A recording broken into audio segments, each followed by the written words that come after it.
Eh, Sehingga saya mengajarkan atau menghimbau pada Bapak Ibu apa yang dibeli sebaiknya Bapak Ibu tahu, ya.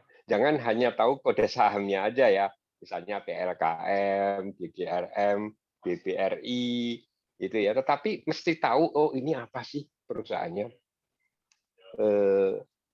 ini kinerjanya seperti apa sih, usahanya apa sih, ya. Kita mesti tahu kan, mesti tahu. Ya, karena apa? Saya tahu banyak teman, banyak investor yang tidak tahu.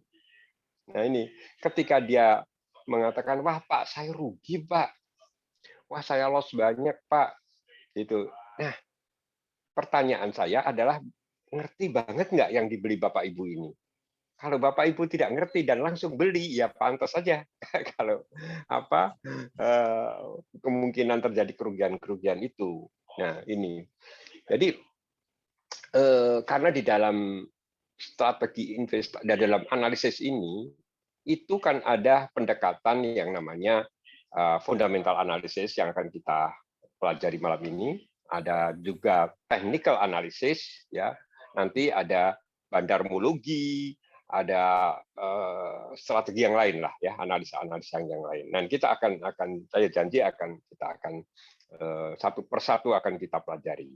Nah, untuk itu mohon waktu yang kami sediakan ini, karena ini untuk kepentingan Bapak Ibu juga, ya.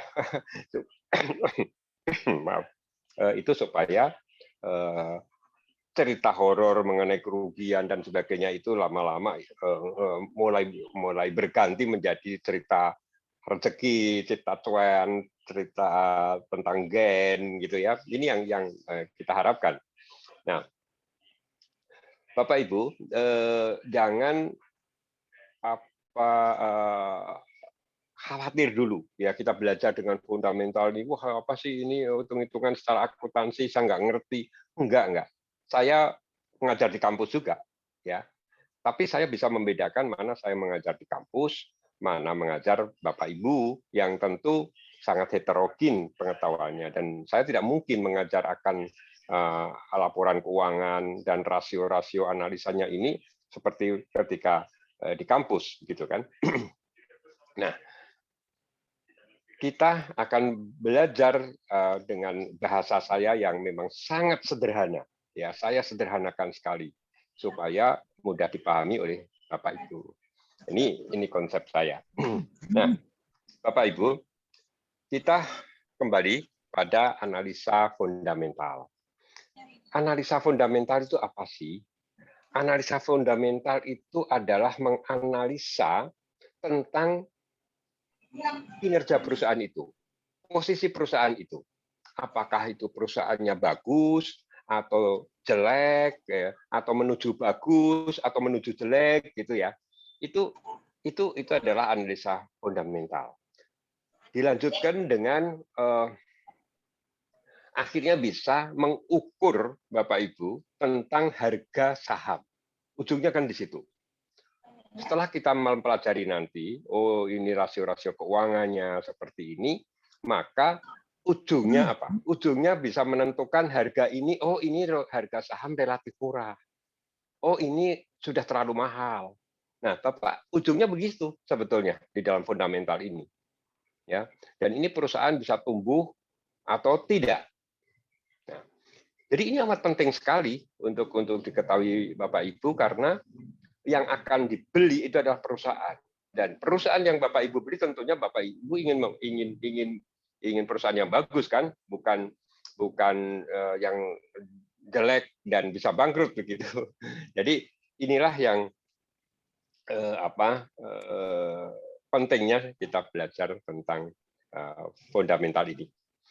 Oke, Bapak Ibu, kita santai aja ya, tadi karena memang ini acaralah kopi petang, ya, kita sambil santai supaya nggak sepaneng gitu. Silakan Bapak Ibu sambil minum. Jadi,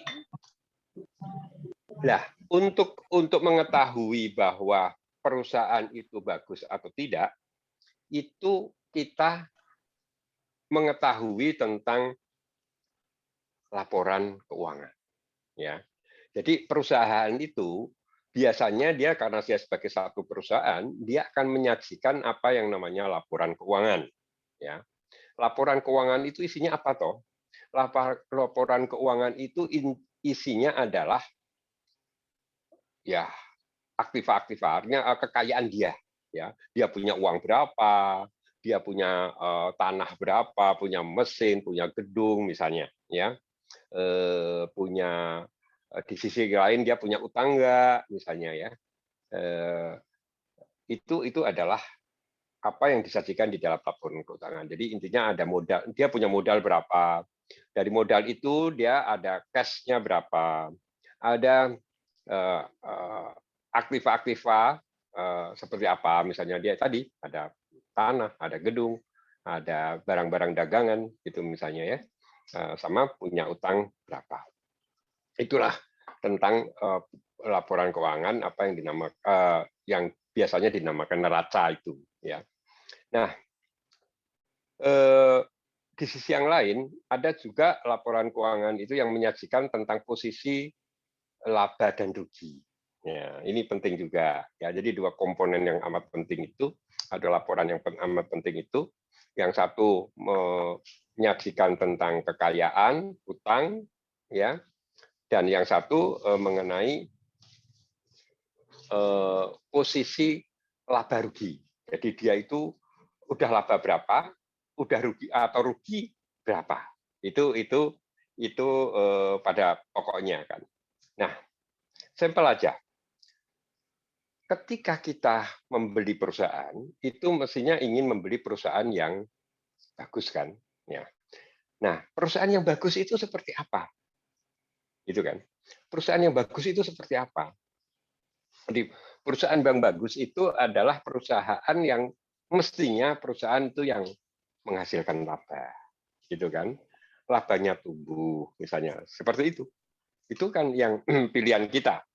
Masa kita mau beli saham yang sedang rugi? Kan enggak juga. Kita ingin mencari perusahaan yang laba, yang tumbuh. Nah, saya nggak tahu. Ini adalah satu koreksi kita bersama ya, menurut saya. Apakah kita sudah seperti itu? Apakah ketika kita membeli saham itu kita mesti tahu saham ini laba atau tidak? Mari kita tanya pada diri sendiri. Apakah Bapak Ibu juga seperti itu? Apakah cuma ya ini katanya ini, itu baca rekomendasi A, rekomendasi B gitu ya. Tetapi tidak ngerti seperti apa sih sebetulnya posisi atau kinerja daripada perusahaan itu. Nah, saya himbau mulai sekarang. Ya, kita mesti tahu apa yang kita beli pelan-pelan gitu ya, pelan-pelan. Nah, satu keuntungan kita bahwa semua ini kita bisa lihat dari satu sajian gitu ya, dari kalau saya itu mestinya banyak ya, tetapi saya pilih RTI bisnis ya, makanya jauh-jauh saya mengharapkan Bapak Ibu download RTI bisnis gratis kok, gitu supaya saya mudah menjelaskannya karena semuanya ada di situ dan tidak perlu lagi kita ngitung-ngitung oh ini bagi ini kali ini enggak ya. Dulu waktu kuliah saya ngajar di kampus begitu, oh ini caranya begini, terus dihitung kan, itu rasio-rasionya itu. Tapi di RTI bisnis itu udah angka matang, udah RTI bisnis yang sudah ngitung itu, udah disajikan aja plak gitu ya. Jadi Bapak Ibu udah nggak usah perlu ngitung lagi, cuma oh kalau begini ini relatif angkanya seperti inilah, paling tidak sudah tahu angkanya, posisinya. Tinggal kita analisanya.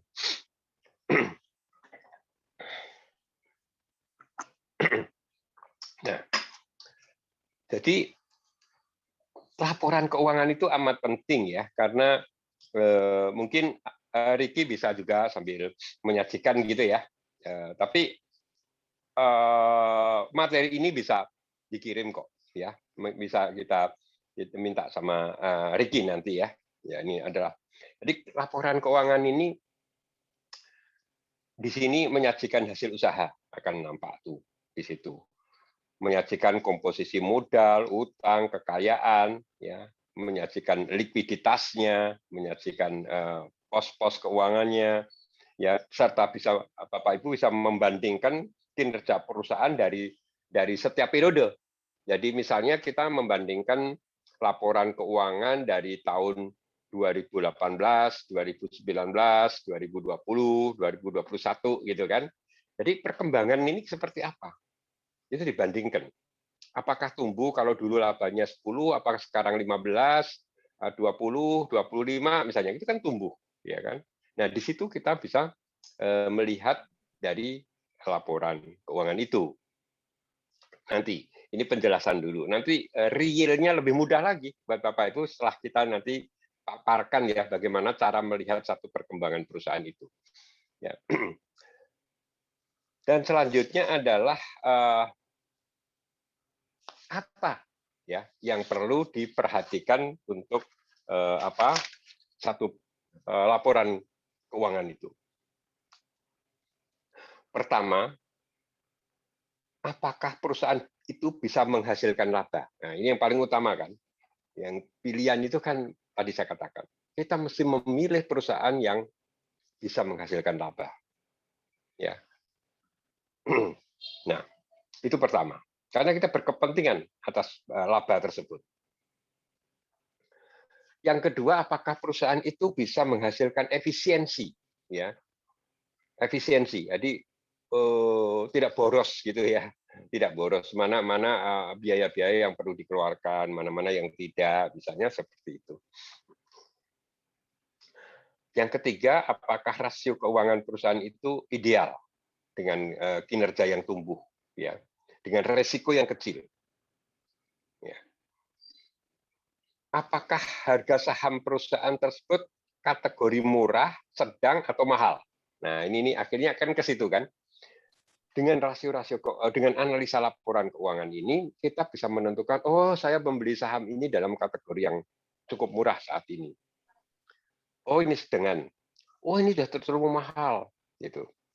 Nah, apakah kalau murah itu tidak bisa lebih murah lagi misalnya? Oh bisa, ya. Apakah kita kalau membeli perusahaan yang sudah harganya yang murah, saham yang harganya murah itu langsung bisa untung, misalnya gitu? Ya belum tentu juga, gitu kan. Tetapi paling tidak kan ideal kita sudah memilih perusahaan yang menghasilkan laba. Harganya cukup murah di pasar. Itu paling tidak dua komponen yang penting. Udah perusahaannya laba, harganya murah, itu. Kalau kita sudah beli itu, harganya tetap aja turun, ya itu mungkin ada faktor yang lain. Tetapi percayalah, menurut saya ya, percayalah. Kalau saya yang selama ini menganut tentang perusahaan-perusahaan yang berfundamental bagus, itu apa yang terjadi adalah hanya masalah waktu. Hanya masalah waktu. Suatu saat harga itu akan menyesuaikan kinerjanya. Kita buktikan nanti. Ya, kita buktikan. Memang pada saat itu harganya mungkin turun terus. Pertanyaannya adalah, kenapa harga yang sudah murah itu turun terus? Ya kan? Nah, bisa jadi banyak investor juga tidak memahami tentang laporan keuangan itu, tidak tahu bahwa harga saham itu sudah murah. Bisa jadi.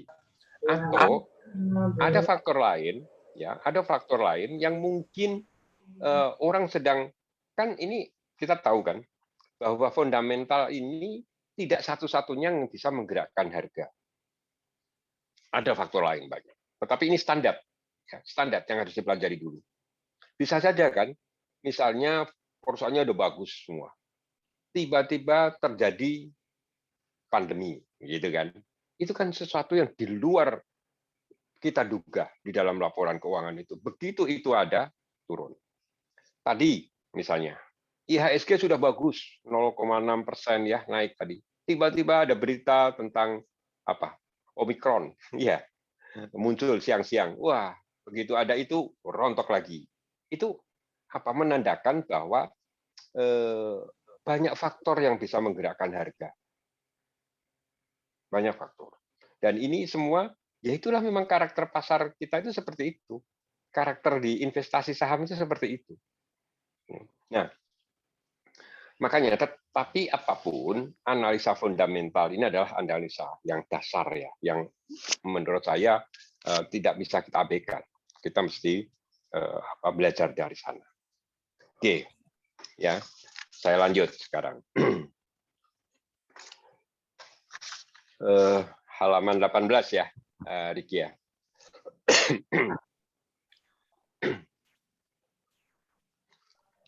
Laporan keuangan ya 18 Riki. Yang perlu diperhatikan ya, bahwa sebelumnya ya 18 yang perlu diperhatikan itu ada 8 poin. Ya, sebelumnya Riki.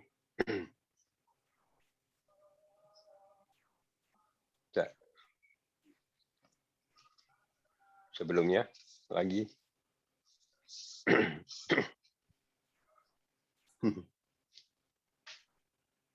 Ya, setelah itu.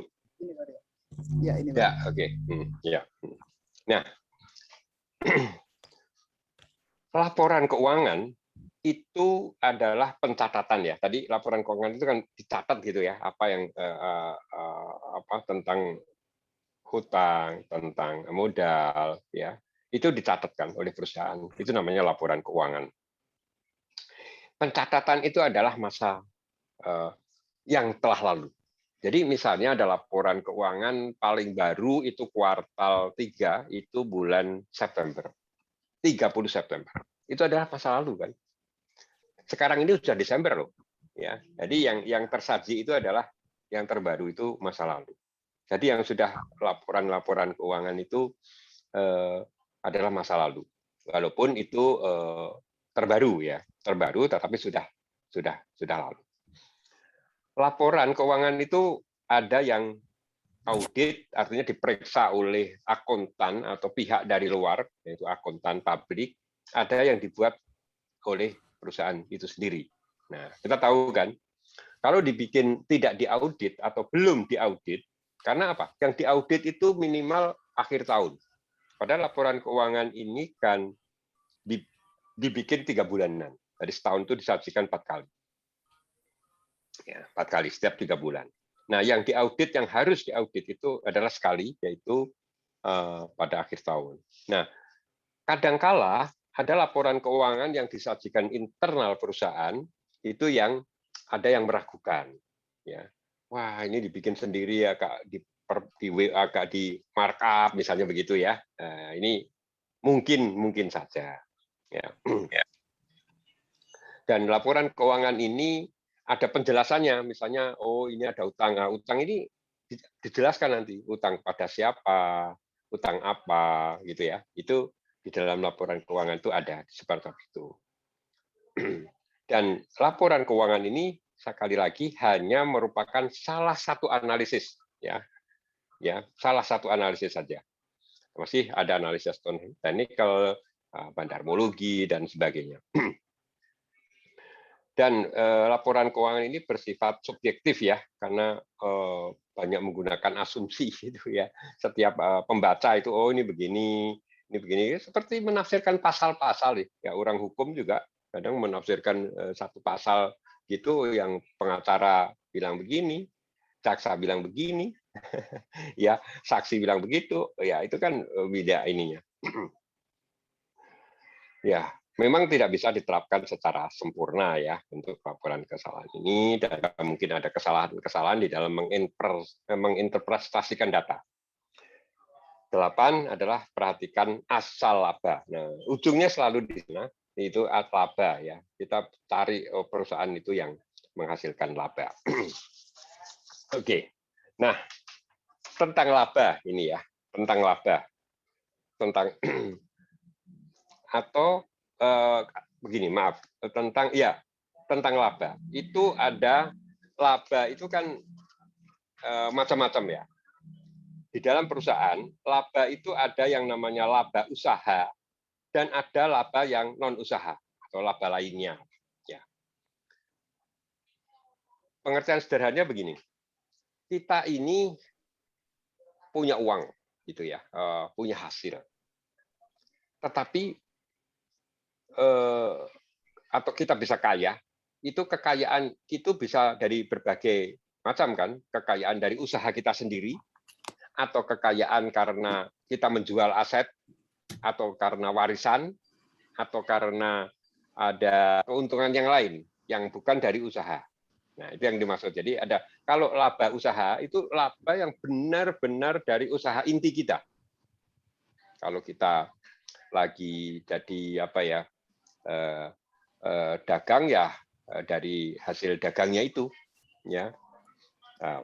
Nah, bisa jadi kan kita sedang dagang tapi kita juga punya tanah, tiba-tiba tanahnya naik harganya kena proyek misalnya, wah dijual ya, dijual untung banyak.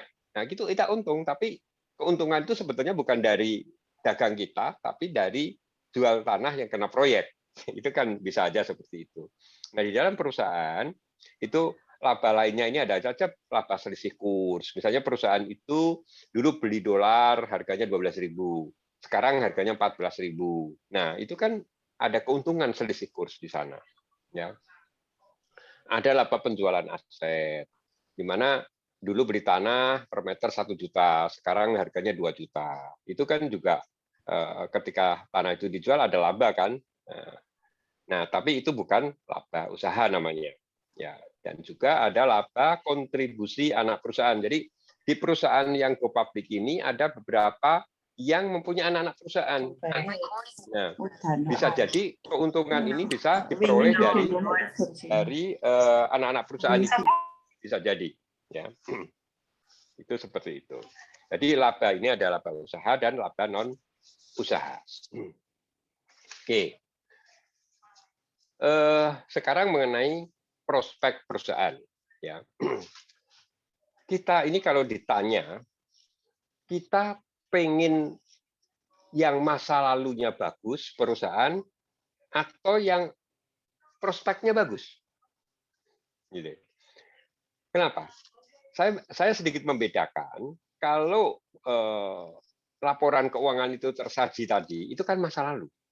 Nah, kita pengen yang masa lalu, perusahaan yang masa lalunya bagus, atau perusahaan yang kedepannya bagus.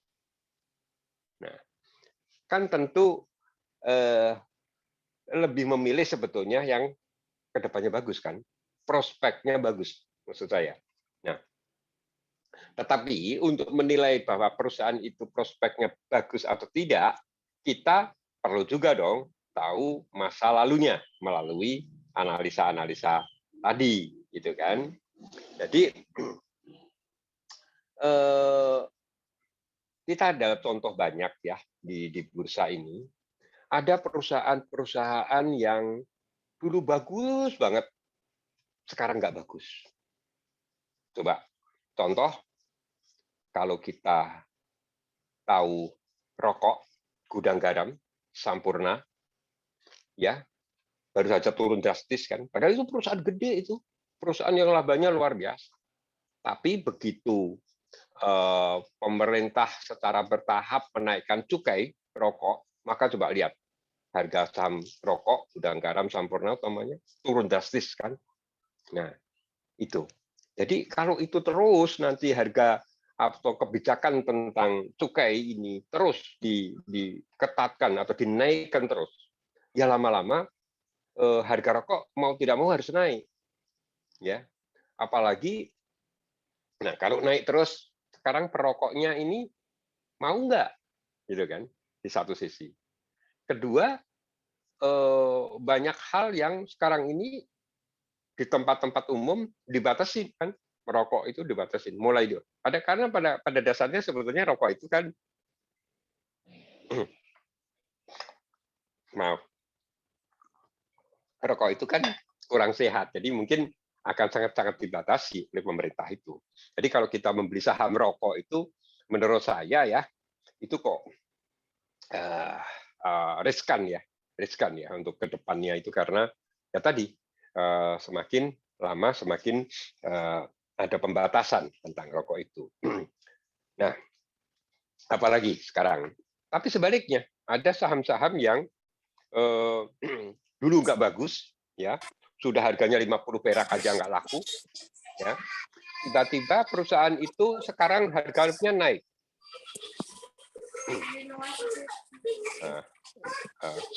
Maaf, Ricky, itu ada beberapa suara. Ya.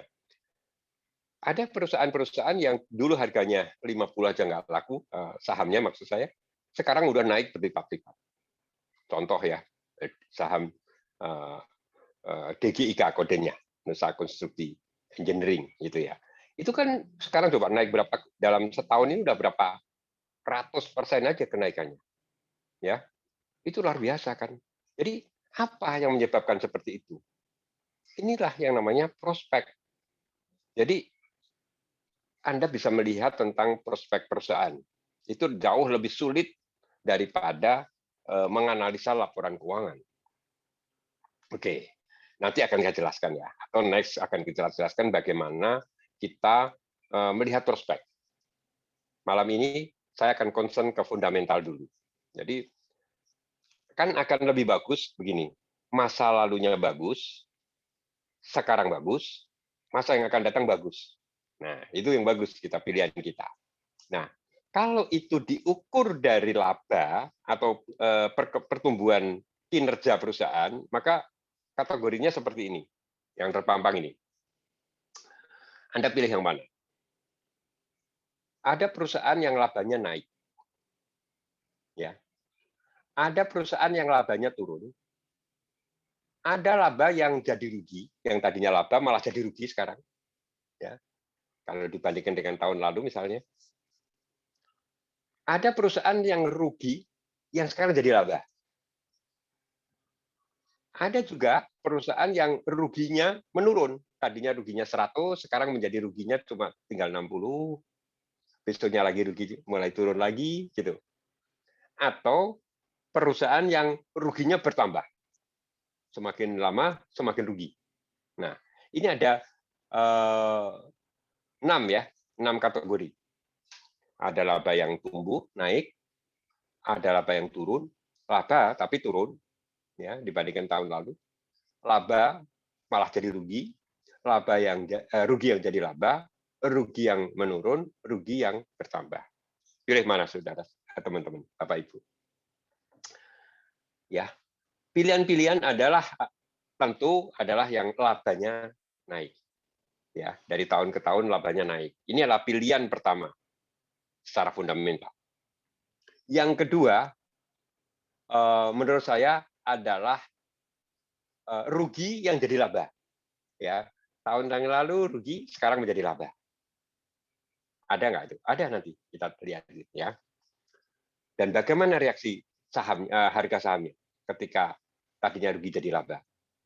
Ya. Terus rugi yang semakin menurun, ya itu juga bagus. Ruginya besar, mulai kecil, nanti ujungnya bisa laba. Nah ini adalah kriteria-kriteria yang menurut saya secara fundamental layak dipilih nanti sahamnya. Laba yang naik pertama, ya rugi yang jadi laba, ya. Terus rugi yang menurun, ya itu juga satu pilihan-pilihan. Yang paling jelek ya kalau ruginya bertambah, ya atau laba jadi rugi, ya itu ini juga satu kalau perlu ya dihindari dulu yang semacam itu. Oke, itu adalah dari kriteria laba. Nah, oke nanti kita akan berkembang. Nah, Ricky, mungkin Ricky bisa menyajikan tentang contoh daripada RTI, ya RTI. Di RTI bisnis itu, ya coba dilihat tentang case statistik ya, case statistiknya.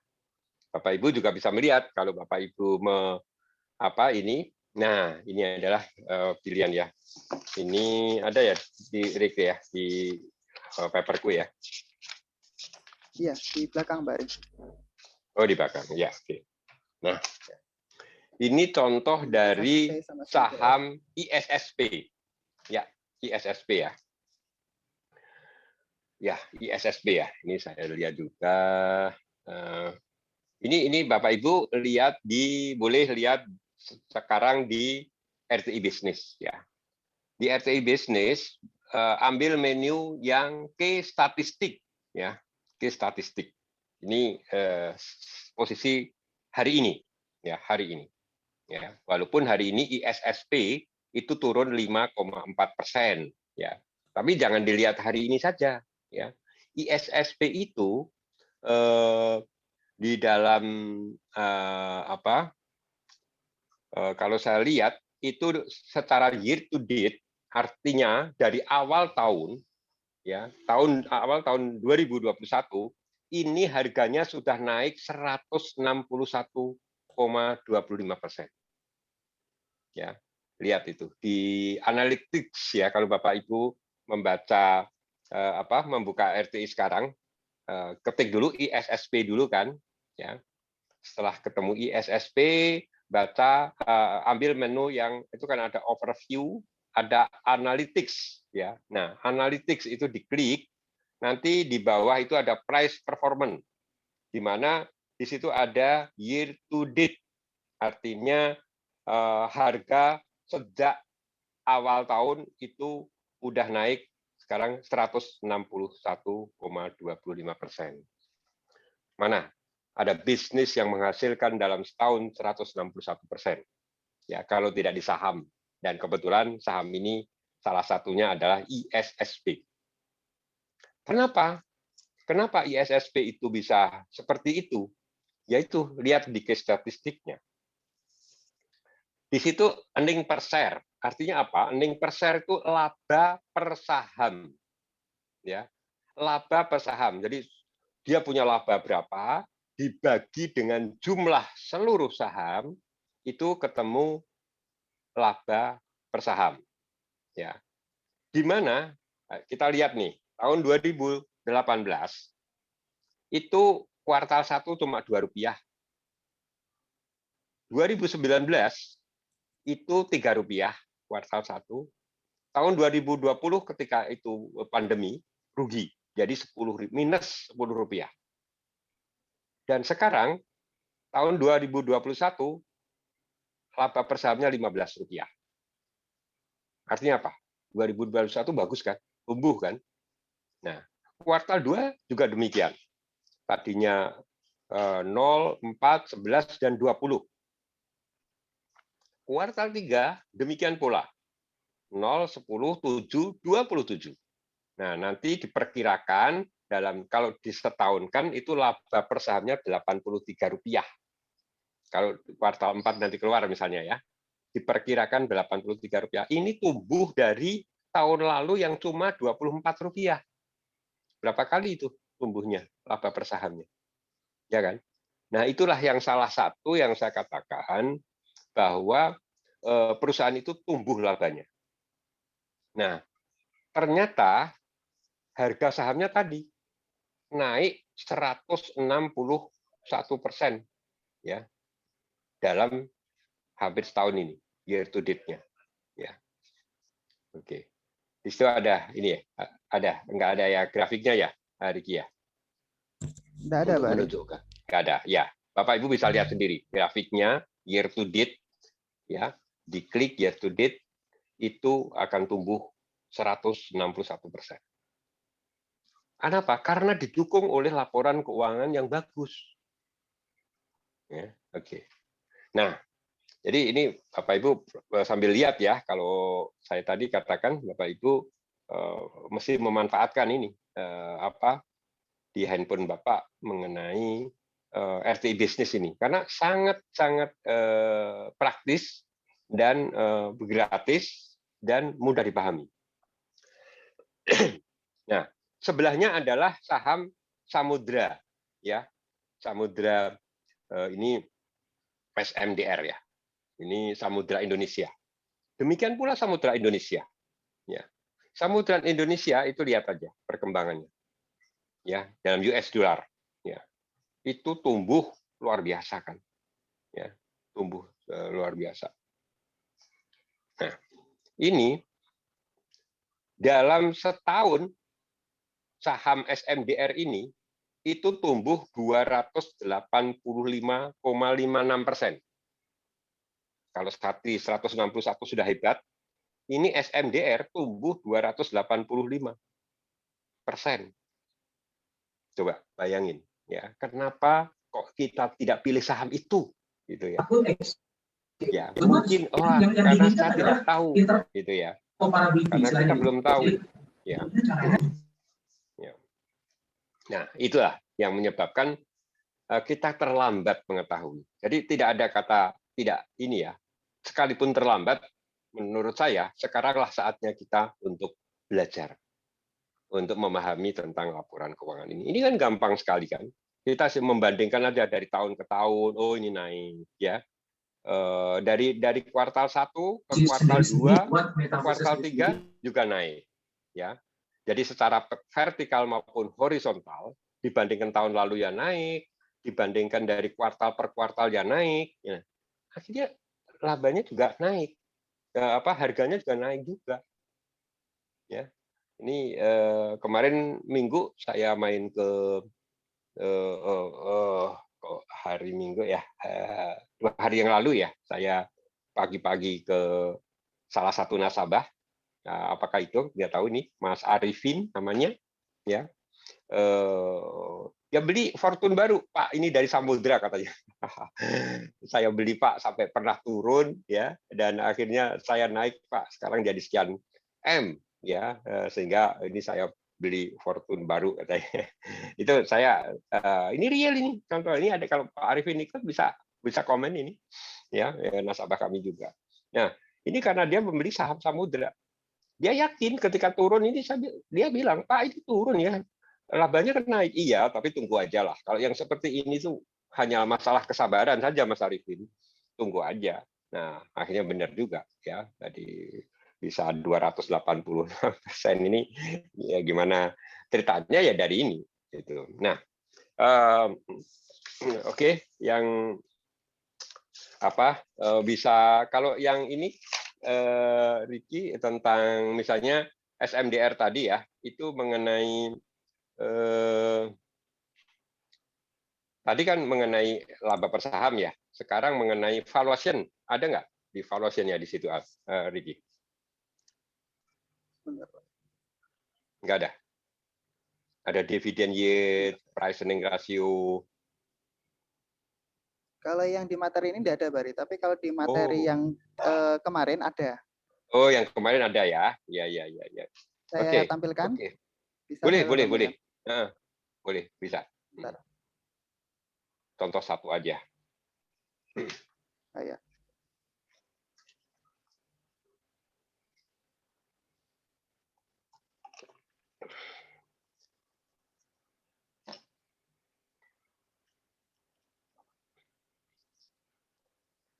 Oke.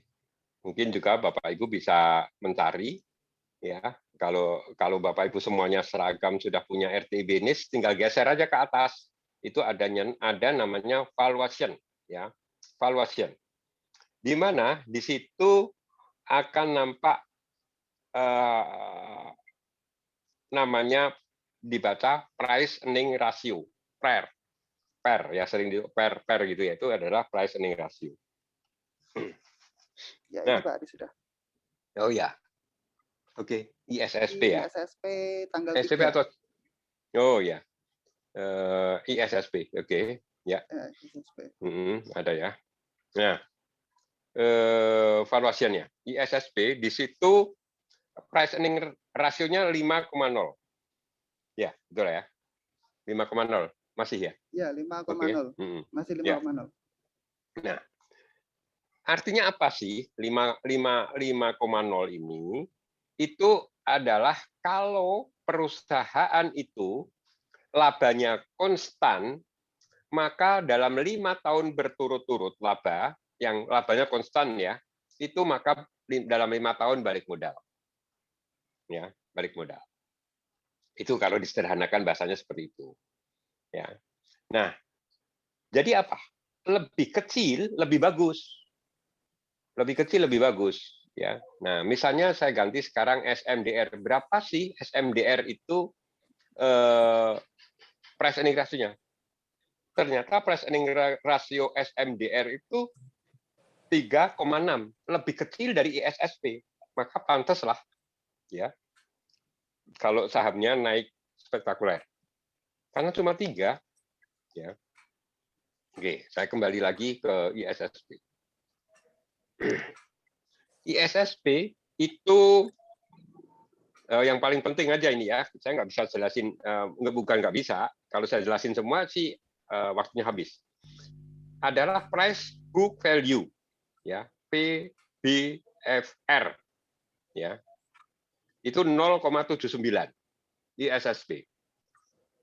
Di situ kelihatan ya, nomor 2 dari bawah itu. Nah, di mana artinya apa? Harga pasar di bursa itu lebih kecil dari harga bukunya dia. Berarti murah kan? Harga bukunya itu sebetulnya book value-nya itu 526 untuk ISSP. Ternyata harganya di pasar cuma 418 sekarang ini. Itu. Ya, sehingga PBF-nya lebih kecil dari harga bukunya. Apa sih harga buku? Harga buku itu adalah kalau dari sisi yang lain ya, itu kalau terjadi sesuatu ya, maka misalnya perusahaan itu dilikuidasi, maka ukurannya kalau pakai book value, maka Anda akan mendapat penggantian saham dengan harga tadi, harga buku. Ya, harga buku. Nah, 500 berapa tadi? Harga bukunya adalah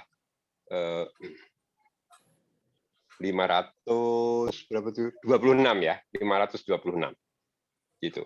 Padahal harga sekarang 418. Nah, Anda intinya carilah satu rasio keuangan di mana PER-nya rendah, book value-nya rendah, price book value-nya rendah. Itu kunci pertama ya. Nanti bisa lihat juga sih tentu ada bagaimana cash flow-nya, utangnya. Jadi ada kan perusahaan yang labanya bagus tetapi utangnya gede. Nah, itu juga kurang bagus sebetulnya. Kalau bisa ya laba tapi utangnya kecil. Coba kita lihat misalnya Waskita. Ya, Waskita Karya ini kan juga labanya mulai ada, tetapi kenapa harganya itu belum bisa naik-naik ini? Kalau Waskita Karya ini dalam setahun Waskita Karya ini justru turun 45,83%. Kalau harga Waskita Karya Januari yang lalu dibandingkan sekarang ini turun 45%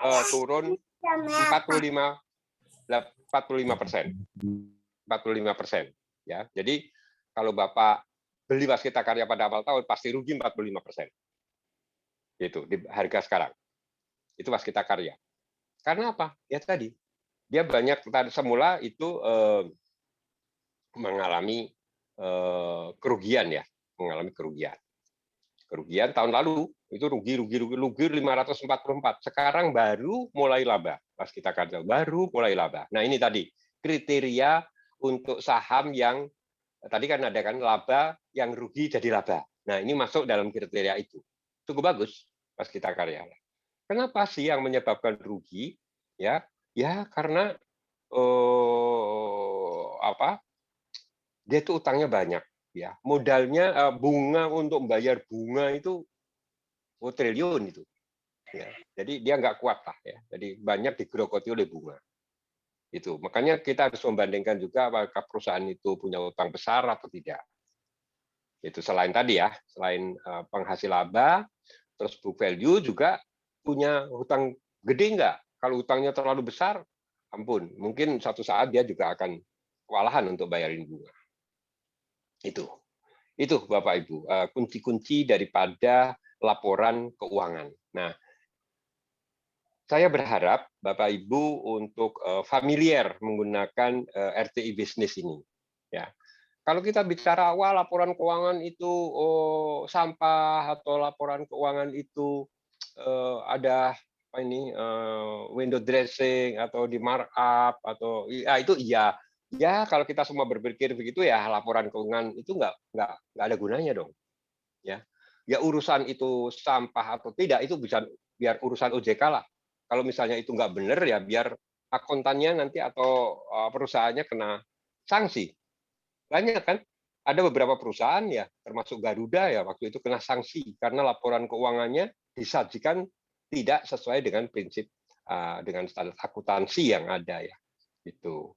Jadi itu urusan ini. Kita percaya aja, harus ada rasa percaya terhadap laporan keuangan yang sudah disajikan secara publik dan dilaporkan ke OJK maupun ke bursa.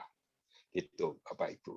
Nah, itu saya kira kita biar banyak diskusi, masih banyak yang perlu kita sampaikan, tetapi ini kisinya. Saya katakan tadi, tidak mungkin atau kita akan bicara laporan keuangan atau fundamental itu sangat komplit gitu ya. Tapi kalau mau bertahap sih boleh gitu ya. Ini kisi-kisinya lah ya, katakan ini dasar gitu loh. Apa-apa yang perlu diketahui dulu lah Pak, standar. Kalau saya milih laporan keuangan yang bagus itu yang seperti apa? Ya tadi saya katakan tidak usah sulit, tidak usah sulit-sulit lah. Kita cari yang price earning ratio-nya rendah, book value-nya rendah, utangnya kecil gitu. Itu udah cukup menurut saya untuk ini. Nah, kita tinggal lihat nanti prospeknya seperti apa. Itu Bapak Ibu. Jadi silahkan dulu saya cut untuk kesempatan Bapak Ibu bertanya. Ya boleh secara langsung, tetapi karena ini saya yakin banyak sekali yang mau ditanyakan, bertahap dan yang to the point aja ya, to the point aja. Yang penting saya tahu maksudnya gitu. Jadi jangan terlalu banyak cerita karena nanti waktunya habis. Oke, silahkan dulu. Nyalakan. Pak Ari, mohon maaf. Ya. Pak, saya Pak Bayu Pak, boleh bertanya Pak? Ya, oh ya, ini ya. Ada dari Pak Bayu Pak Ari. Oh ya, silakan Pak Bayu. Ya, ini ada dari Pak Bayu. Ya, Pak, silakan. Ini tadi yang Bapak sajikan itu pemahaman saya itu yang warna biru-biru itu kan positif lah Pak ya.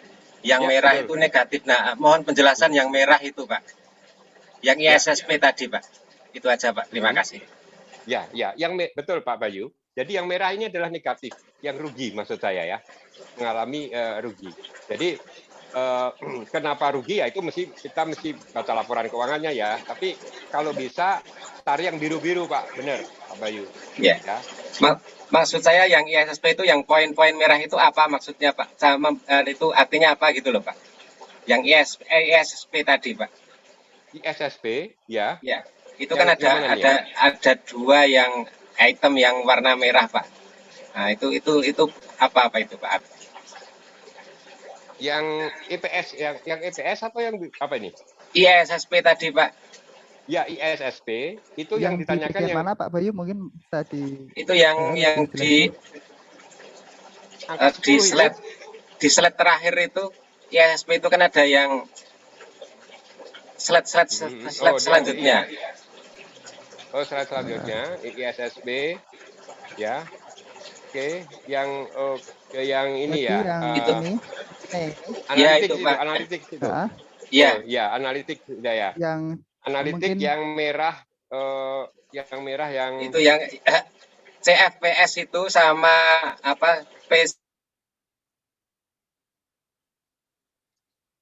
Aduh, yang mana ya? Oh ya Pak, ya. Mungkin maksudnya Pak Bayu ini Pak Ari. Yang di earning ini kan ada dividen per share, ada earning per share, ada revenue per share. Lah ini mungkin beliau pengen tahu lebih lanjut itu maksudnya seperti apa?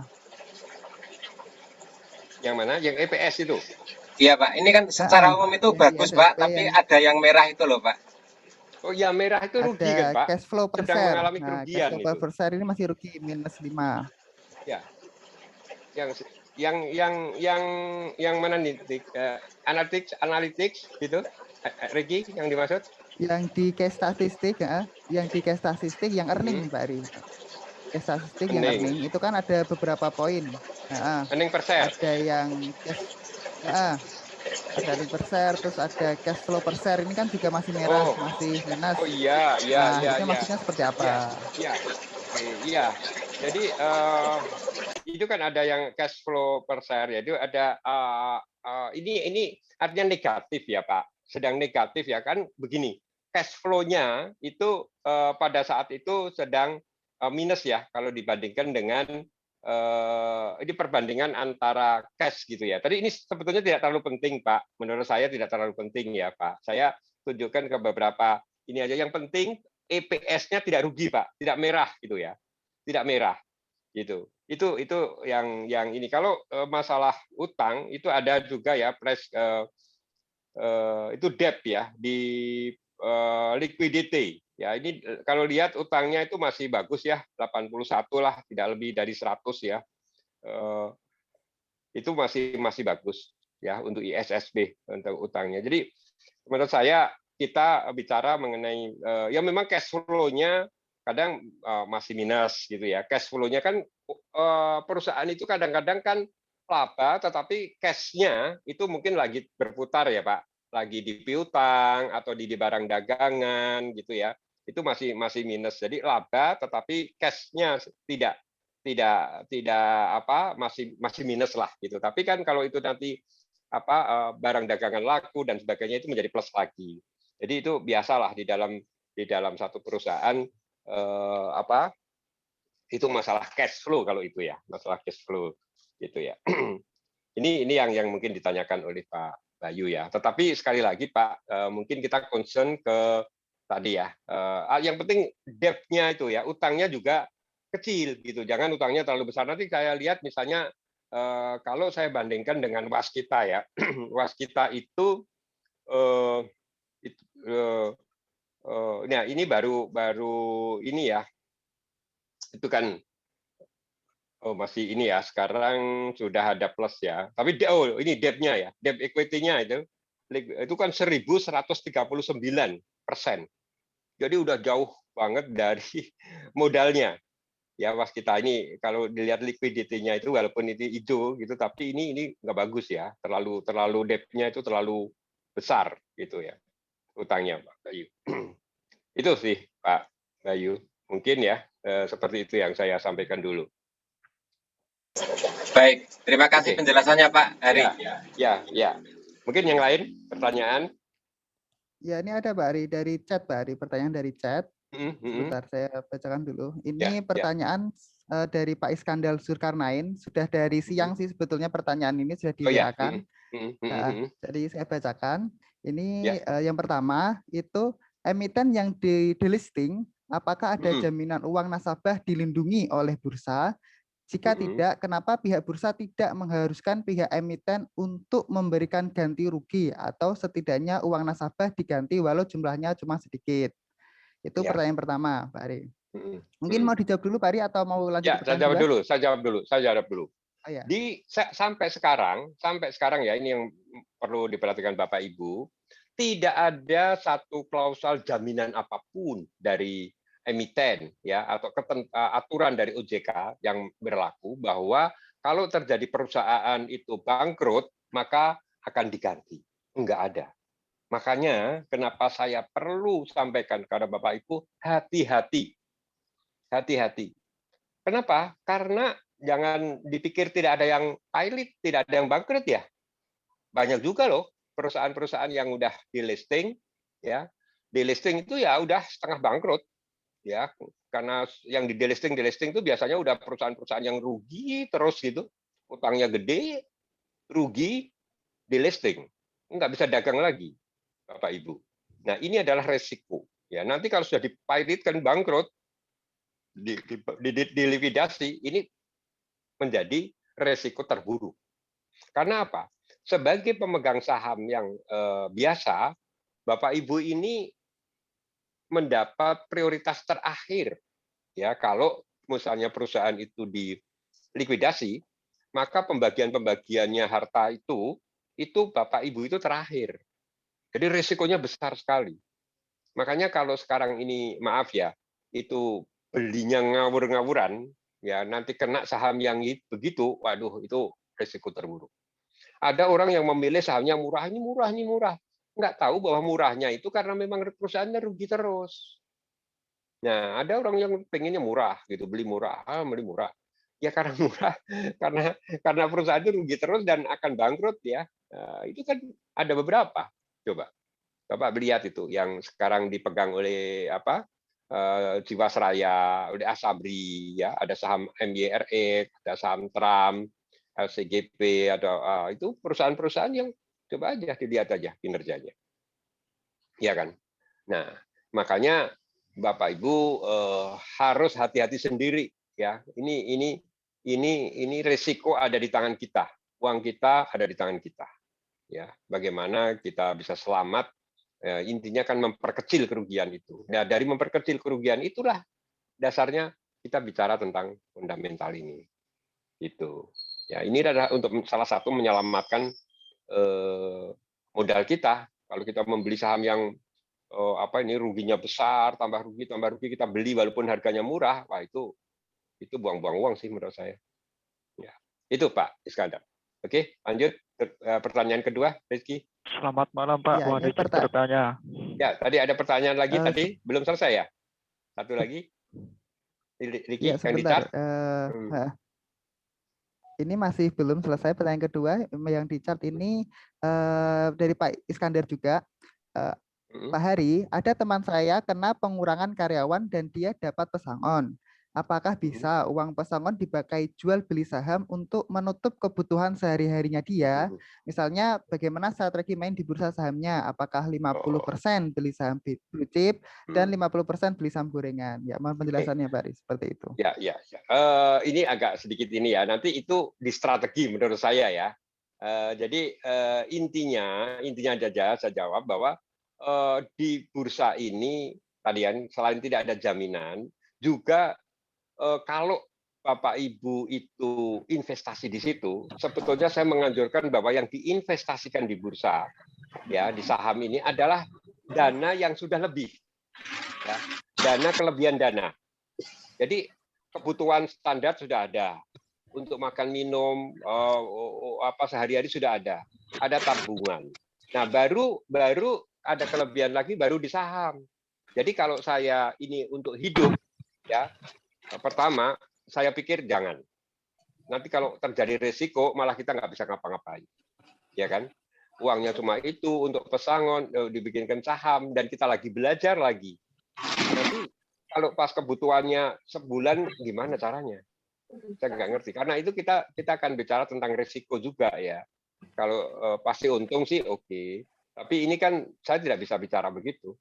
Ya, jadi sebetulnya makanya saya lihat ya perusahaan investor-investor itu yang mempunyai dana yang adem istilahnya ya. Karena apa? Kebutuhan sehari-hari sudah tertutup semua. Ya. Jadi dia kalaupun harga saham turun dia masih sabar. Tapi coba kalau dana ini untuk hidup, bagaimana kalau sedang turun? Kan kita tidak mengendai. Kalau sedang turun gimana? Kan repot nanti. Ya, itu. Jadi jawaban saya seperti itu. Jadi nggak bisa untuk apa, kecuali kalau beberapa investor yang memang sudah punya pensiunan untuk kebutuhan sehari-hari, ya sudah menikmati pensiun sebagian untuk trading saham. Nah, itu beda, ya beda. Tapi kalau ini satu-satunya untuk menopang kehidupan kok rasanya kurang pas menurut saya. Ya, itu. Oke, pertanyaan selanjutnya, silakan. Mungkin Silakan ada yang yang langsung. ingin bertanya langsung, Mbak Ari. Ya, yang langsung ya. Mohon izin bertanya, Pak. Ya, siapa nih? Dewarjono, Pak. Oh, ya, maaf, halo. dengan Pak siapa? Yang lain dimatiin dulu ya, mungkin ya. Pak? Ya, sudah saya Silakan, matiin, Pak. Mbak Ari. Halo. Ya, silakan Pak ya. Izin bertanya, Pak. Tadi disebutkan di ISSP earning ratio-nya 5,0 kali ya, Pak. Itu laba konstannya 5 tahun balik modal. Itu kalau misalkan PER-nya 3 kali gitu, 3 tahun balik modal, apa gimana, Pak? Iya, betul Pak, betul. Jadi lebih kecil lebih bagus. Lebih kecil lebih bagus. Bapak ya. bisa lihat ya, iya. Bapak ada juga yang PER-nya itu 20 ada juga, Pak. Nah, kalau dibandingkan PR-nya 20 seperti itu, berarti 20 tahun baru balik modal baru gitu. balik modal. Oke, itu kalau labanya konstan ya, Pak. Kan perusahaan itu kan labanya nggak konstan lah, itu kan indikator. Jadi intinya saja Bapak mencari PER yang lebih kecil. Kalau bisa di bawah 10 ke bawah itu bagus. Ya, lebih kecil lebih bagus. 10. Iya. Ya, itu Pak. Terus Pak, berarti labanya itu yang konstan, berarti dilihat dari EPS-nya selalu naik gitu. Iya Pak. Itu kan nggak selalu sama kan. EPS-nya naik terus. Itu lebih bagus lagi. Ya, tidak konstan berarti. Labanya akan tumbuh terus. Siap. Oke, paham Pak. Ya, jadi itu terus ya lagi dari yang PBF. siap. PBF itu kalau bisa juga PBVR. lebih kecil. Ya, itu lebih kecil lebih bagus. Lebih kecil lebih bagus. Ya, artinya harga. Ya, lebih kecil lebih bagus. Itu juga. 0,79 lebih kecil. Kalau rata-ratanya berapa Pak? Bisa dikatakan Oh, rata-rata? bisa ada yang 3, yang ada aman yang 4. gitu. Yang aman ya lebih di bawah 2 itu bagus. Apalagi ini di bawah 1. Ya. Iya, di bawah 1 ini bagus banget. Makanya harganya kenapa IDR-nya rendah, PBF-nya rendah. Jadi ini kenapa jadi harganya naik itu ya salah satunya karena itu menurut saya. Ya kan? Oke. Ya, Pak Sidu. Bisa minta tolong Pak untuk yang namanya penutupan untuk pemula gitu. Diulang Pak untuk yang penting-penting itu saja Pak. Ya, yang penting itu Pak. Ya, yang tadi Pak. ya. Ya, yang penting itu dulu. Ya, tumbuh ya. Tadi dilihat ya, sudah ISSP sebagai contoh, Samudra sebagai contoh. Ya. Yang bagus perusahaan itu. Ya, Pak. Silakan yang lain. Pak, nambah sedikit bisa, Pak? Ya, silakan Pak. Siapa, Pak? Bagus, Pak. Pak Bagus, Pak. Pak, ya, itu per aja 5 tahun. Itu 5 tahun sejak kapan, Pak, hitungannya, Pak? Sejak dia di listing, sejak dia masuk ke bursa efek? Gimana? Bukan. Ya sekarang ini, Pak. Posisi sekarang ini pernya 5, Pak. Sekarang, posisi sekarang. Kalau 5 tahun ke depan, itu hitungannya ke depan kan, Pak? Ya, kalau bisa 5 tahun hanya, iya ke depan. Gitu, Pak. Gitu. Ya, tapi saya pikir jarang perusahaan yang kalau perusahaan tumbuh itu biasanya tumbuh kok Pak. Ya, itu. Ya itu aja, maturun Pak. Oke Pak Bayu, Pak Bagus. Ya, yang lain. Ya, ini pertanyaan dari chat tadi ya. Ya. Nah, ini dari Pak Satrio. Malam Pak Hari, saya Satrio dari Semarang mau tanya. Pak, kemarin sempat lihat di media kalau ada istilah financial leverage, di mana itu cara mengetahui mana hutang perusahaan yang baik dan aman. Nah, itu caranya mengetahuinya bagaimana ya, Pak? Mengetahui hutang perusahaan yang baik dan aman. Ya, tadi ya saya katakan ya, di sini kalau hutang itu masih di bawah modalnya atau paling tidak ya sama dengan modalnya gitu ya, itu masih bagus lah. Ya, masih bagus. Tapi kalau utangnya udah 10 kali modalnya, kayak Waskita Karya begitu, ya itu udah rawan menurut saya. Ya kan? Uangnya, labanya habis untuk bayarin bunga aja. Gitu. Jadi kalau masih 100% gitu ya, sama dengan komposisi 100-150% itu masih oke lah ya. Punya modal 100, punya utang 100, cukup di bawahnya ya. Tadi kan ISSP kan 81, masih di bawah modal, itu masih oke lah ya. Itu yang menurut saya aman sih. Jadi jangan jauh-jauh dari jumlah modalnya lah ya. Kalau 200-300% itu menurut saya sih sudah rawan. Ya. Oke. Lanjut Pak Ari ya. Ini dari Pak Joko Subandrio.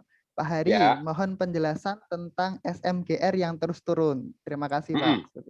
Oke, SMGR ya. Nah, kadang kan kita itu nggak antara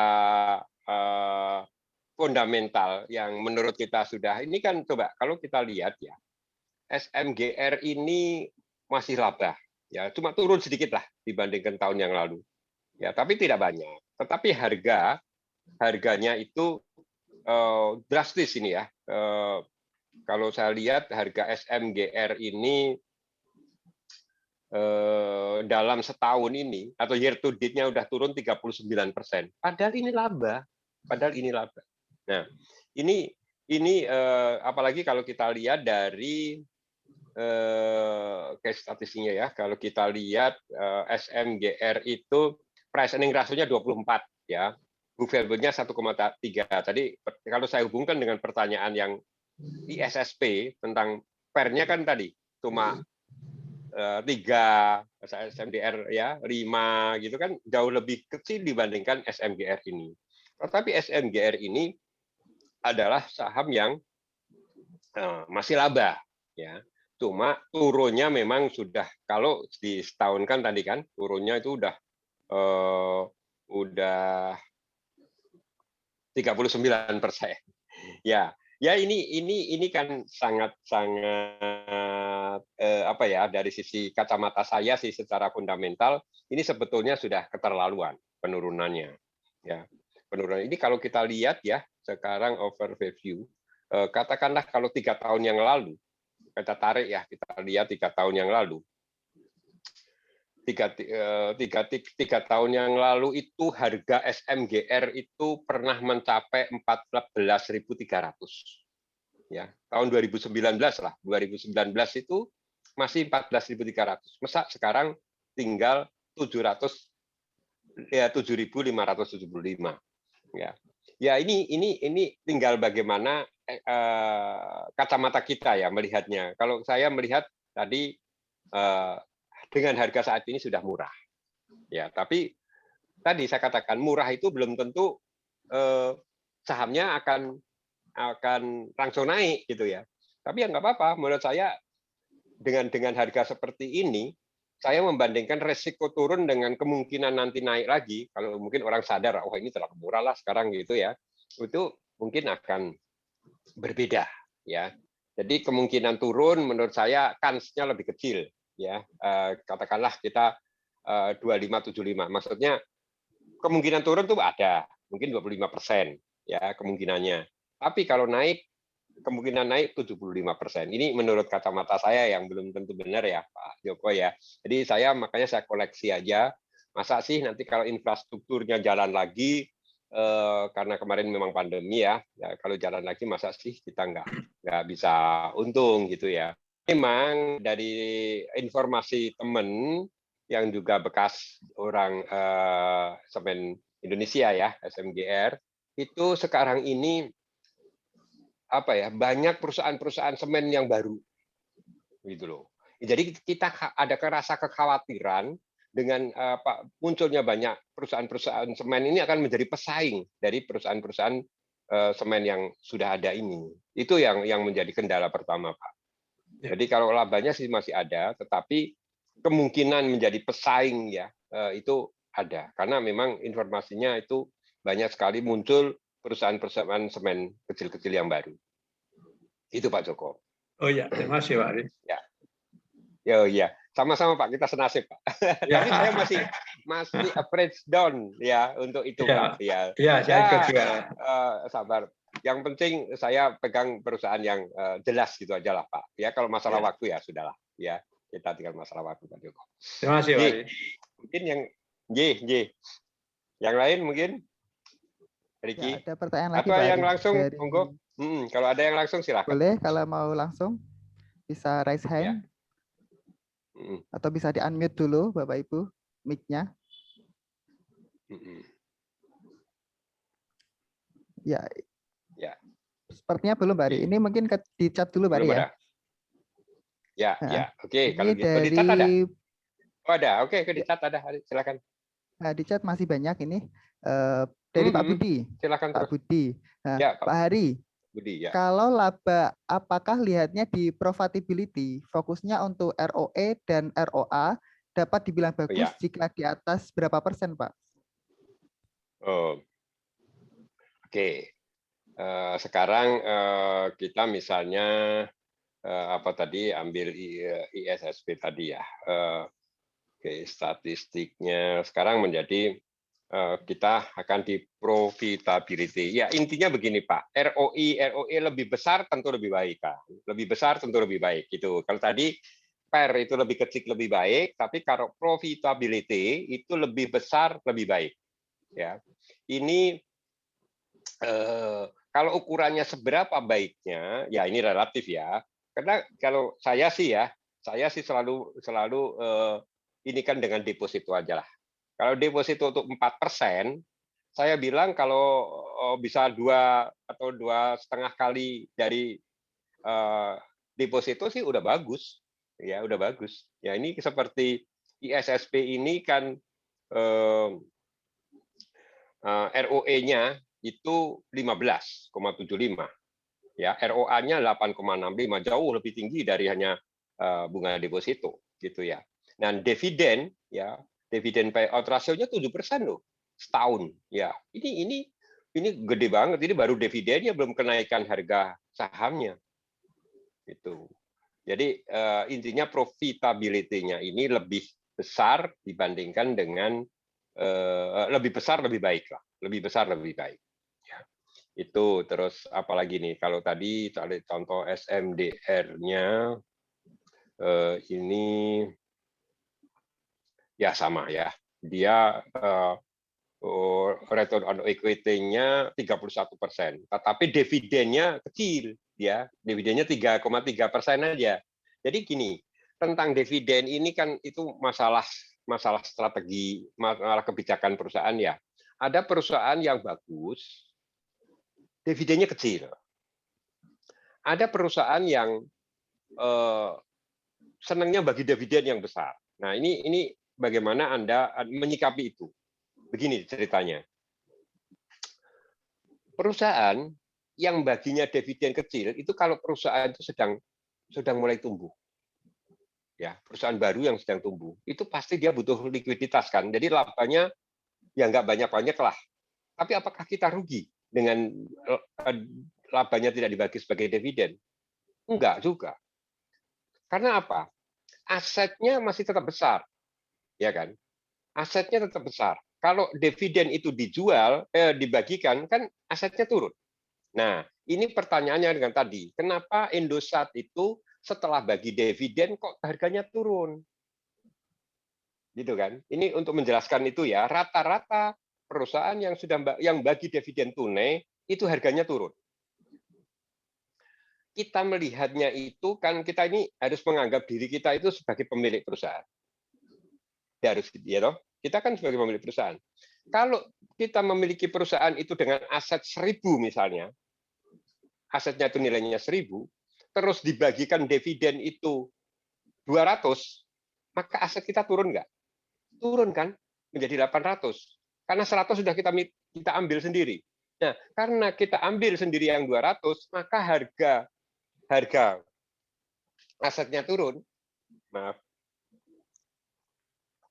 Asetnya turun, ya harga di pasar turun ya wajar. Itu. Ya itu dari pertanyaannya kan banyak sekali gitu, Pak, kenapa sih kalau bagi dividen kok turun? Ya karena uangnya diambil. Uangnya udah diambil, udah diserahkan kepada pemegang sahamnya. Jadi ya asetnya dihargai turun dong, masa tetap gitu. Ya sehingga kemarin waktu Indosat itu kan begitu. Ya kalau yang turunnya itu tinggal turunnya. Kalau turunnya itu lebih kecil dari dividen masih untung. Tapi kalau turunnya itu lebih besar dari dividennya juga malah rugi. Malah rugi. Gitu ya. Itu Bapak Ibu untuk menjelaskan pertanyaan beberapa teman-teman kenapa setelah bagi dividen itu harga turun. Ya. Oke. Ya. Halo Pak. Pak, ya, Mas Isat, Pak. Bagus, Pak ya. Pak, ya. itu yang menurunkan itu bukan perusahaannya, Pak ya, tapi para investor yang itu, Pak ya. Iya, investor sendiri. Investor itu kan enggak. Kenapa seperti itu, Pak ya? Iya, memang begitu, Pak. Itu kan dari beberapa investor itu kan juga, ya maaf ya, itu kan juga pintar-pintar juga. Gitu. Kalau menghargai satu perusahaan itu kalau harga asetnya turun ya harga pasarnya ya bisa turunin dong, gitu kan. Saya nggak mau kan sekarang Bapak ya misalnya udah menikmati dividen 1.000. Kalau harga sahamnya turun 1.000 karena 1.000 udah diambil. Gitu. Jadi ini pembelajaran ya Pak. Bagus ya. Jadi Pak, supaya kita paham untuk ke depan bahwa oh iya ya. Jadi menjelaskannya saya begitu karena asetnya turun, harganya turun. Gitu. Itu Pak. Iya, nah, kita lihatlah nanti. Kita lihat semuanya begitu. Ngambil untung Pak ya. Iya. Jadi kemarin kalau enggak ya orang waduh berebut dong. Wah, dapat dividen segini baru beli 1 hari dapat dividen 1000 berapa 700. Ya semua orang mau kalau enggak turun. Tapi orang udah tahu sebagian besar udah turun ini pasti akan turun gitu. Nah benar. Iya Pak. Terus Pak. Ya. Iya, sami-sami. Ya, Rick, lanjut Rick. Masih ada pertanyaan lagi Pak Hari. Ini Apa dari Pak yang Sindu. lain. Ya. Ini dari Pak Sindu. Pak Hari, jika melihat BBCA yang pernya 28 kali, PBV-nya 4 kali, kemudian Unilever pernya 27 kali, dan PBV-nya 30 kali, itu apakah indikasi jelek, Pak? Penjelasannya, Pak Hari. Ya, tinggal pertumbuhannya. Ya, tinggal pertumbuhannya. Kalau labanya itu tumbuh terus, ya nggak masalah. Gitu lama-lama kalau labanya tumbuh terus kan pernya juga turun, book value-nya turun. Gitu kan. Kalau labanya naik terus. Nah, berkaitan dengan Unilever, ini memang setiap tahun labanya turun, naik. Ya, jadi dia mau per berapa kalau buktinya naik terus, ya udah orang yang nyaman aja pegang itu mau per berapa kalau labanya turun terus, labanya naik terus, dividennya naik terus, harga sahamnya naik terus, setiap tahun kan nggak pernah turun itu BCA. Orang nyaman dengan seperti itu. Tapi kita lihat Unilever, ya Unilever labanya sudah nggak seperti dulu loh, ya Unilever itu masih laba. Ini kriterianya tadi, kalau kriteria yang saya tulis ada 6 poin ya. Yang ini adalah laba yang turun. Unilever itu termasuk laba yang turun, laba tapi turun. Ya kayak SMGR itulah, ya itu laba tapi turun. Tapi seturun-turunnya, menurut saya pasti ada batasnya lah. Ya di bursa ini harga saham itu kan tidak seperti garis lurus yang turun terus, enggak ada, pasti ada batasnya. Yang naik juga begitu. Ya naik pasti ada batasnya, pada saat tertentu pasti ada koreksi-koreksi. Nah ini tinggal kita ya, kalau kita tipe trader yang senang memanfaatkan fluktuasi itu malah senang, mau naik turun itu senang. Ya makanya jangan menurut saya kita ini harus punya target sekali lagi ya. Kapan kita mesti take profit, jual dulu, nanti turun beli lagi gitu. Kan ada sebagian yang terlalu tamak nih. Wah naik lagi, tahan lagi, naik lagi. Tahan lagi supaya naik lagi, nggak naik lagi malah turun lagi, turun lagi. Nah, akhirnya kembali lagi harganya. Itu kan seperti itu. Lalu saya lebih baik sedikit di saku daripada banyak di angan-angan. Gitu aja. Ya kalau satu hari bisa 1-2%, oke lah menurut saya. Sementara ini apalagi dalam kondisi pasar saat ini ya, yang begitu labil. Ada informasi, ada sedikit udah berubah. Ya, ini menurut saya dari satu konsekuensi dari penambahan investor lokal. Dulu waktu investor asing itu lebih dominan, itu ya bisa naik terus gitu.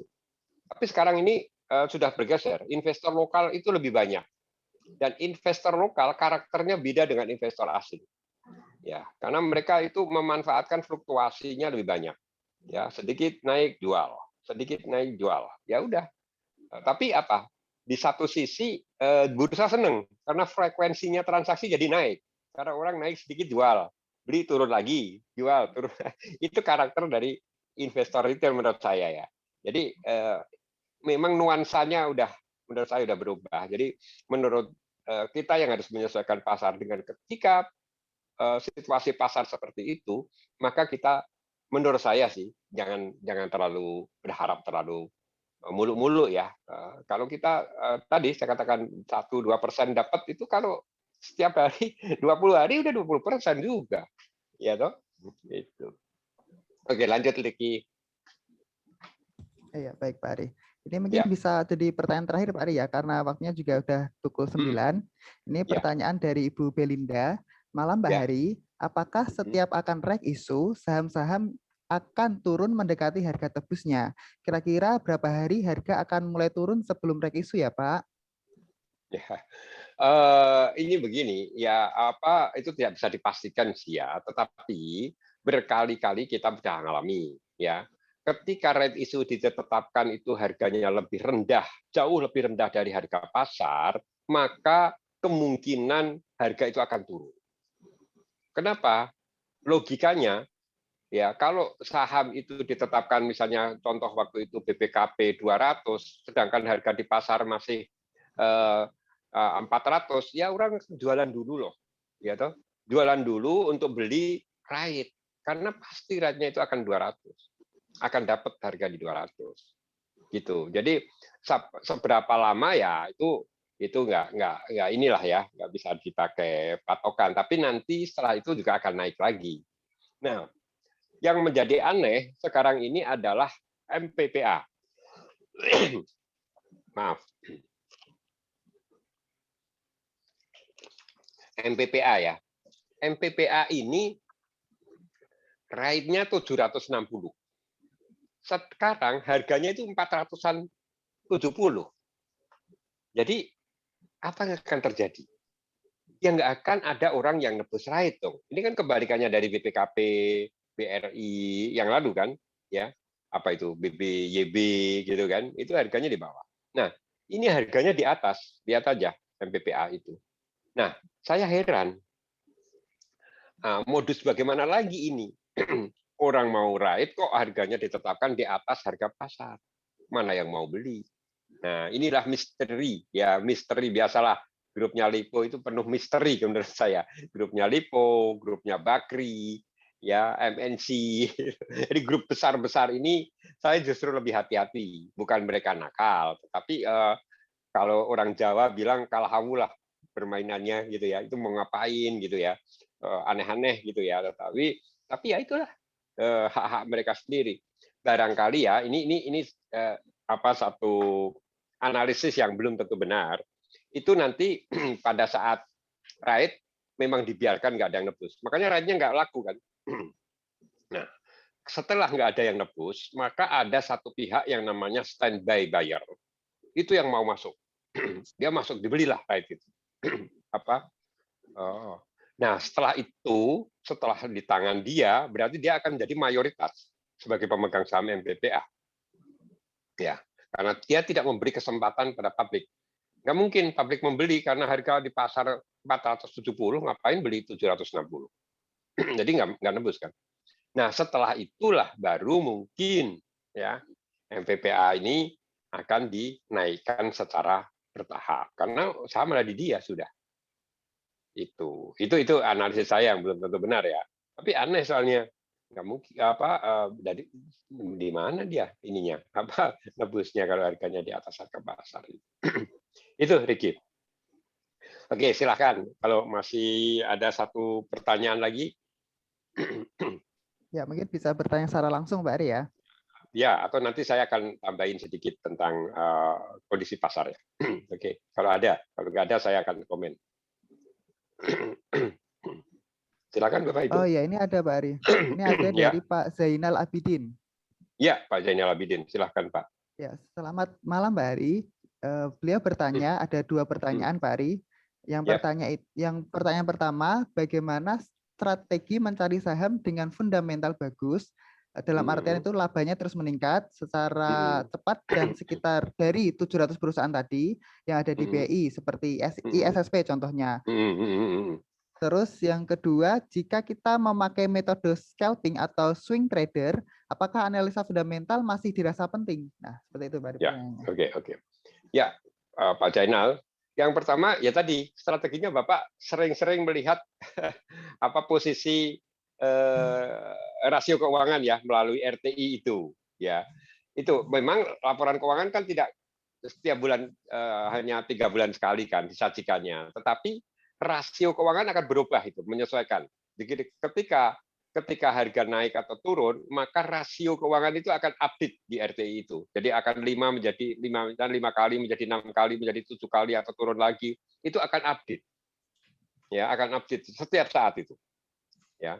Kalau ada ya pergerakan harga yang signifikan, maka rasio keuangan itu akan berubah. Jadi saran saya ya sering-sering lihat laporan keuangan tadi, ya. Itu untuk mendapatkan kinerja perusahaan yang bagus dari sekian 700-an itu.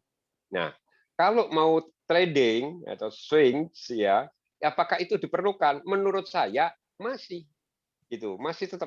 Jadi kalau itu kan pergerakan pakai teknikal ya, swing itu. Tetapi kalau ada dua pilihan, pilih perusahaan yang jelek, terus kita main swing, gitu ya, atau perusahaan yang bagus tapi swing. Saya tetap pakai perusahaan yang bagus dulu. Kalaupun kita salah di dalam tradingnya, toh kinerjanya tetap bagus kan. Kita oke lah salah kita ambil posisi beli dan jualnya. Kalau beli turun lagi. Tetapi kalau fundamentalnya bagus, sih saya keep aja, ya keep aja. Itu sampai posisi karena memang misalnya nih kita main ISSP dengan price earning ratio-nya yang 5 atau SMDR yang cuma 3, ya sepanjang itu harga turun-turun itu biasa, koreksi biasa. Tapi toh posisinya adalah seperti itu. Jadi menurut saya nanti ujungnya akan bagus juga, akan naik lagi. Memang ya karakternya kan saham naik turun seperti itu. Tapi itu Pak, jawaban saya jangan pernah tinggalkan posisi fundamental perusahaan, mau pakai investasi atau mau pakai trading. Saya trading Pak. Saya sekarang ini hampir saya katakan 80% saya trading. Tapi pilihan saham saya tetap pada fundamental yang bagus. Sehingga apakah saya terlalu berhasil sahamnya? Enggak. Saya juga ada yang saham yang turun, ya ada turun ya nggak apa-apa, gitu, nggak apa-apa. Ya, tapi saya akan pilih saham yang kecuali kalau saya justru menemukan perusahaan yang jelek, gitu ya, yang itu saya turun sedikit saya cut aja. Ngapain? Saya kan cuma main-main aja, ya, cuma main-main aja. Kalau saya hanya main-main tidak didukung fundamental, saya nggak banyak kok belinya, sedikit aja. Ya, sehingga kalau mau cut loss gitu nggak enteng lah, nggak terlalu berat gitu ya. Itu Pak Zainal jawaban saya. Berarti mau tidak mau harus dipetani satu persatu gitu ya Pak Heri? Iya, makanya saya sangat menyarankan Pak Zainal, jangan jenis sahamnya terlalu banyak gitu ya. Kadang-kadang Bapak Ibu ini nggak apa-apa ya, kita saling kritis. Itu pegang sahamnya 25, 30 item. Aduh, bagaimana mengamatinya gitu ya. Saya sih idealnya buat pemula yang ideal tuh 5-6 saham cukup menurut saya untuk diamati ya. Kita cari memang sih dari beberapa ini. Kecuali kalau misalnya ada news ya, misalnya apa sih harga batu bara misalnya sedang naik gitu ya. Oke, ke batu bara kita lihat aja batu bara yang masih rasionya rendah yang mana gitu kan. Nah, ini Adaro itu kembali ke harga ini saat ini ya, misalnya ya itu udah butuh berapa tahun itu ya. Adaro itu oke. Jadi kalau 5 tahun ya yang lalu ya itu kita lagi baru akan kembali ini ya, pernah sampai turun. Ya. Gimana? Terakhir 2000 ya, kan? Itu tahun 2018 ya, betul. Iya, 2017 itu ya 2018 kan segitu. Ya baru balik kan ini sekarang baru itu balik baru balik. Sekarang ya. Ya, nah kalau kita lihat dari kronologi laporan keuangannya ya memang dulu 2018 itu begitu, terus pernah mulai turun kan, dulu kan 1.300-an itu ya. Nah sekarang udah kembali ke 1.700 ya, pernah turun itu. Ya itu Ricky yang ini ya bisa saya sampaikan untuk untuk jawaban dari Pak Zainal ya khususnya ya. Tentang ya, terima kasih Pak Heri. Gitu. Ya, pokoknya kita ini Pak terus bertahap update ya Pak. Nggak usah PKW ya. Kalaupun Bapak Ibu ada pertanyaan, silahkan dulu tulis di WA group kalau pas nggak ada kopi petang begini. Nanti saya akan jawab. Cuma kan memang saya sampaikan saya nggak bisa langsung instan karena saya ada ngurus beberapa grup juga ya, ada di grup yang investasi. Tapi saya jawab, pasti saya baca. Ada admin kami juga yang akan mengingatkan.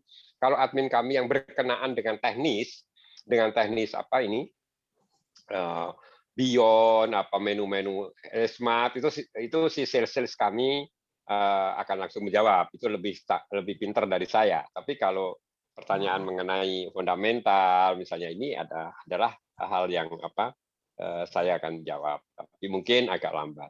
Ya, berkenaan dengan tadi pertanyaan siapa ya, Pak Bayu atau Pak Bagus yang mengenai bandarmologi tadi, Riki? Pak Bagus, Pak Ari. Oh, Pak Bagus, ya.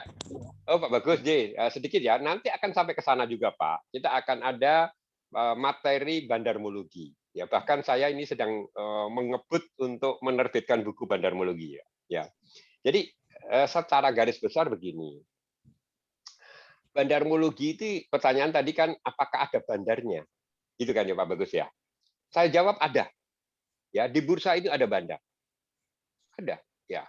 Nah, tapi kalau kita suruh tunjuk siapa bandarnya akan susah sekali, ya. Tetapi apa yang dimaksud bandar itu adalah satu pihak gitu, Pak. Pihak itu yang selalu mereka bisa membuat harga itu naik atau turun. Gitu. Nah, bandar-bandar itulah dia yang punya modal yang besar. Misalnya, saya contoh di pasar-pasar tradisional aja, Pak. Ada Bapak sering dengar juga ada mafia Lombok, mafia beras, mafia daging. Pernah kita dengar kan? Nah, di saham juga seperti itu, Pak. Ada seperti itu.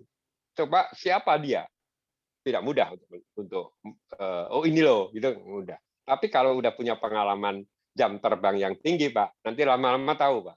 Lama-lama tahu. Jadi bandarmologi itu suatu menurut saya suatu jurus gitu ya, pergerakan harga yang dilakukan oleh satu pihak untuk membuat saham itu naik atau turun. Nah, disitulah jebakan-jebakan itu dilakukan oleh para bandar itu. Maka nanti akan saya jelaskan juga bagaimana kita mendeteksi gerakan-gerakan bandar. Tuh, jadi kalau kita tahu, oh ini gerakan bandar, ini fundamentalnya seperti ini kok begini harganya, itu bisa aja dibikin oleh para bandar itu. Ini jelek banget ini laporan keuangannya, raportnya merah semua, rugi, PR-nya tinggi, merah semua, harganya naik. Nah, hati-hati itu. Itu barangkali kerjaan bandar dulu supaya kita ikut-ikutan masuk di saham itu. Tidak didukung fundamental yang bagus, tapi harganya naik. Jadi logika kita, psikologi kita labil. Waduh, harga naik, nanti ketinggalan, ikut. Nah, padahal itu dipancing oleh bandar agar kita masuk di harga tinggi. Nah, ketika harga tinggi lah dia keluar, dia jualan. Nah, padahal dia udah beli di harga rendah. Itulah salah satu kerjaan bandar ya di bursa ini, seperti itu cara kerjanya. Jadi kita nanti yang akan jadi cuci piring, kita yang nyantol gitu sahamnya kan. Nah, itu juga terjadi pada saham-saham IPO. Ya, lihat aja akhir-akhir ini banyak saham-saham IPO yang anjlok gitu kan, anjlok. Coba berapa aja nanti kita akan lihat besok ya. Oh ya, besok malam itu gantian kopi petangnya itu untuk komunitas Investa. Tapi Bapak Ibu bisa ikut sebagai pendengar. Boleh ya, boleh. Besok adalah fenomena saham IPO judulnya ya. Mereka kan udah kelas lumayan lah ya, karena udah melalui proses fundamental, teknikal dasar udah. Jadi sekarang itu kita bicara tentang bintang-bintang yang lebih aktual gitu ya. Boleh ya, nasabah-nasabah BNI Sekuritas, besok kita akan bagi linknya jam yang sama. Kalau ada waktu silakan menjadi pendengar di dalam acara tersebut, kita bintang-bintangnya. Itu mengenai fenomena saham IPO. Jadi saya sendiri jujur, saya sendiri sangat-sangat jarang untuk membeli saham IPO. Karena ya tadi saya nggak tahu pergerakannya. Dan tadi kalau sahamnya itu naik, saya cuma dibagi sedikit, ya. Tapi kalau dibagi semua, sahamnya turun. Itu ya yang terjadi. Nah di situlah banyak atau ada beberapa permainan-permainan di dalam proses IPO. Besok akan saya jelaskan bagaimana itu, Bapak Ibu sekalian. Silahkan ya besok bisa gabung. Itu untuk grup premium yang sebetulnya grup berbayar, tapi buat nasabah BNI Sekuritas silahkan, nggak apa-apa. Itu. Nah, yang terakhir saya akan sedikit komen mengenai kondisi pasar. Ini kan tinggal 10 hari lagi ya sampai akhir tahun gitulah ya. Saya sebetulnya tadi pagi sudah nulis kopi pagi kan. Saya itu sebetulnya optimis bahwa akhir tahun setidak-tidaknya indeks harga saham gabungan kita akan mencapai 6.700 setidak-tidaknya, dan ekspektasinya para analis juga sama seperti itu. Tetapi sekali lagi ini tidak mudah ya mencapai itu. Tadi aja begitu sudah mulai mendekati 6.600 berapa tadi ya, tiba-tiba begitu ada bad news mengenai Omicron, turun lagi dan turun drastis malah di bawah 6.600. Nah, ini kan akan seperti itu. Tetapi saya pribadi yang belum tentu benar juga, saya melihat bahwa kendalanya sekarang ini kan ada di tadi ya, Omicron. Sebenarnya udah mulai bagus tadi saya lihat, udah bank-banknya udah bagus. Saya itu tolok ukurnya adalah saham perbankan. Kalau BCA, BRI, BNI, Mandiri itu naik semua, itu indikasi akan bagus. Tadi sudah, tapi begitu ada bad news tadi menjadi turun semua kan, menurutnya cepat banget gitu. Nah ini apakah itu akan berlanjut? Menurut saya tinggal besok lah ya. Tadi saya dengar malam sudah yang justru yang kena Omicron sudah mulai negatif lagi ya. Ini kemungkinan ya, kalau saya lihat dari beberapa negara yang sudah terjangkit Omicron itu nggak sampai seperti COVID-19 lah ya, tidak sampai mematikan seperti itu ya, tidak seganas itu. Penyebaran sih oke, tetapi dampaknya untuk ini kok rasanya enggak, kan tenang lagi tuh kan Singapura, ada beberapa negara yang India gitu ya, ini kan tenang lagi di sana sekarang. Nah, karena kita lagi itu ya biasalah shock gitu ya. Tetapi menurut saya hanya butuh waktu 1-2 hari. Saya masih tetap optimis. Indeks harga saham gabungan kita 6.700 itu setidak-tidaknya akan nyentuh di sana. Ini dari kacamata saya ya, yang belum tentu benar tentu saja. Itu Bapak Ibu sekalian. Oke, jadi itu yang bisa sampaikan pada malam hari ini. Masih banyak ya tentang fundamental ini yang kata ulas. Nanti kita akan bicara tentang prospek ya. Akan kita lanjut fundamental ini prospek ya. Jadi bagaimana kita menganalisa perusahaan yang akan datang. Ini kan fundamental masa yang lalu. Yang akan datang seperti apa? Jadi kalau kita bisa memilih masa lalunya bagus, prospeknya bagus, itu yang akan kita pilih. Karena tadi saham yang dulu rugi itu bisa jadi bagus loh. Ya, contoh DGIK ini. Ya, DGIK itu sebentar ya. Saham DGIK itu Nusa Konstruksi Engineering, silahkan kalau mau lihat ya, itu harganya dalam year to date itu 324% ya naiknya. Kalau kita lihat dari case statistiknya ya, dari laporan keuangan belum menghasilkan laba apa-apa, tapi sudah tidak rugi ya. Dan kenapa kok bisa begitu? Karena ini diakuisisi ya, ada pemegang saham yang masuk di sana baru. Nah, karena ganti sopir, ganti pengendali, rasa optimis itu ada sehingga saham itu naik dari Rp50 sekarang udah Rp212 gitu. Nah, itu adalah salah satu prospek, membaca prospek ya. Jadi prospek itu akan berubah karena beberapa hal ya, antara lain terjadinya ganti pengendali. Ya, nanti ada juga ganti usaha.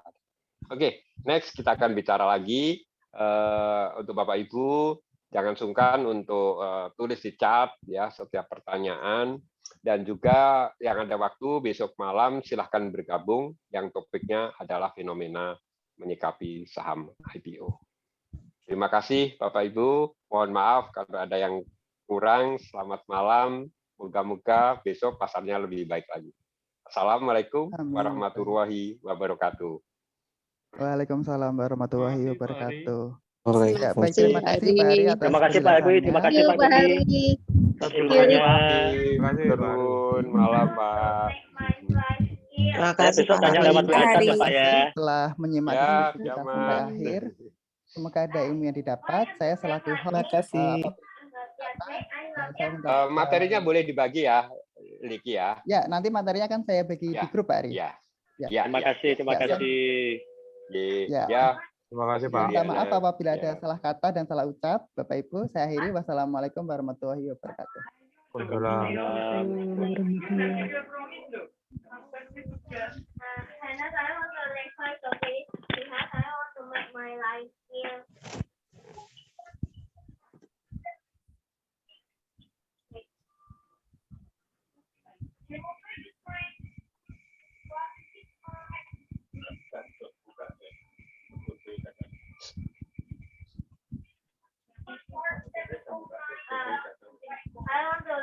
because I want to making my life here. Okay. My daddy, of course.